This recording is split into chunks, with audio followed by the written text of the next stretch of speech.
90 বছরের দুর্গা উৎসবে এবার তাদের ভাবনা হচ্ছে ত্রিমাত্রিক। প্রতিমা এসে গেছে মণ্ডপে। দর্শক বন্ধুরা, আবারও সবাইকে স্বাগতম রোহান বেঙ্গলি ব্লগসে। আজকে আমি এসে গেছি সাউথ কলকাতার একটি বড় পুজো কমিটি মুদিয়ালি সর্বজনীনের সামনে। মুদিয়ালি ক্লাবের প্যান্ডেল প্রিপারেশন কীরকম তা দেখানোর জন্য। তো চলো দেখা যাক মুদিয়ালি ক্লাবের প্যান্ডেল প্রস্তুতি কেমন চলছে। দর্শক বন্ধুরা, এই দেখছো এই হচ্ছে মুদিয়ালি ক্লাবের সামনের দিকটা।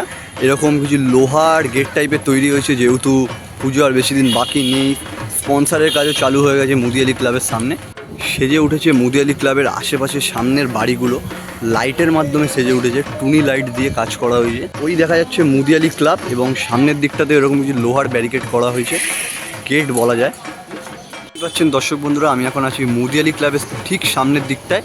আর এই হচ্ছে তাদের 2024-এর যে ব্যানারটি এবার তাদের ভাবনা হচ্ছে 90 বছরের দুর্গা উৎসবে এবার তাদের ভাবনা হচ্ছে ত্রিমাত্রিক। মুদিয়ালি ক্লাব সমগ্র ভাবনার দায়িত্বে যিনি আছেন তিনি হচ্ছেন বিমান সাহা। এই হচ্ছে তাদের পুজো মণ্ডপ, আস্তে আস্তে গড়ে উঠছে 2024-এর দুর্গা পুজোর সাজে। দেখতে পারেন এখানেও এমনি একটা ব্যানার করা হয়েছে ত্রিমাত্রিক, মানে ত্রিদেবদের নিয়ে তাদের এবারের ভাবনা। এই দিকটা যদি দেখেন, এদিকে কাজ চলছে প্রায় জোর কদমে মুদিয়ালি ক্লাবে। এরকম লোহার কিছু স্ট্রাকচার দিয়ে এরকম গোল করে কিছু ডিজাইন বানানো হয়েছে এবং এই জায়গাগুলোতে কেরোসিন তেলের যে কাপাগুলো, সেই কাপা দিয়ে কিছু এরকম গোল টাইপের তৈরি হয়েছে, মণ্ডপসজ্জার কাজে লাগবে। দেখতে পাচ্ছেন এই হচ্ছে মণ্ডপের ভেতরের দিকটি, প্রায় অসম্ভব সুন্দর লাগছে। তাদের এবছরের ভাবনা ত্রিমাত্রিক। আস্তে আস্তে লাইটের কাজও চালু হচ্ছে তাদের 2024-এ। এই জায়গাটা দেখতে পারবেন প্রতিমা এসে গেছে মণ্ডপে। মাতৃ আরাধনায় মুদিয়ালি ক্লাব 2024-এ এই সামনের যে ফ্রন্টটা, সেই ফ্রন্টটা অসম্ভব সুন্দর করে সাজানো হচ্ছে। এখনও প্যান্ডেলে অনেক কাজ বাকি।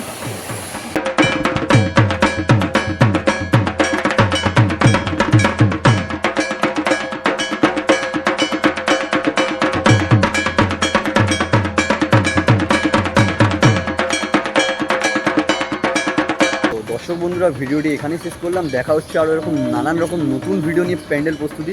ততক্ষণ চ্যানেলটি সাবস্ক্রাইব করে দাও অ্যান্ড বেল আইকনটি প্রেস করে দিও।